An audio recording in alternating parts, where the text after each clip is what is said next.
អស្ចារ្យគ្រូបង្វឹក Cambo Rapper ទាំង4រូបពួតដៃគ្នាចេញបទចម្រៀង Rap បង្កើតប្រវត្តិសាស្ត្រថ្មីក្រោយដំណើរការប្រកួតកម្មវិធីប្រឡងចម្រៀង Rap Cambo Rapper អស់ជាច្រើនវគ្គពេលនេះគ្រូបង្វឹកទាំង4រូបនៃកម្មវិធី Cambo Rapper បានពួតដៃគ្នាត្រៀមចេញបទចម្រៀងរួមគ្នាជាលើកដំបូងដើម្បីបង្កើតប្រវត្តិសាស្ត្រថ្មីក្នុងវិស័យចម្រៀង Rap តាមរយៈ teaser ចម្រៀងដែលបង្ហាញពីការចាប់ដៃគ្នារវាងគ្រូបង្វឹកទាំង4ដែលមានកញ្ញាតនច័ន្ទសីមា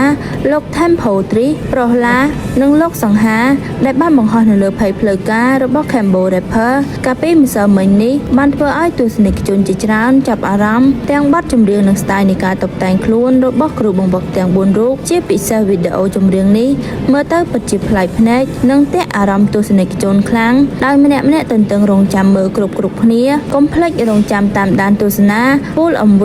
ចម្រៀងរបស់គ្រូបង្វឹក Cambo Rapper ទាំងអស់គ្នានៅថ្ងៃទី23 ខែតុលាឆ្នាំ2025នាប៉ុន្មានថ្ងៃខាងមុខថាតើនៅក្នុង MV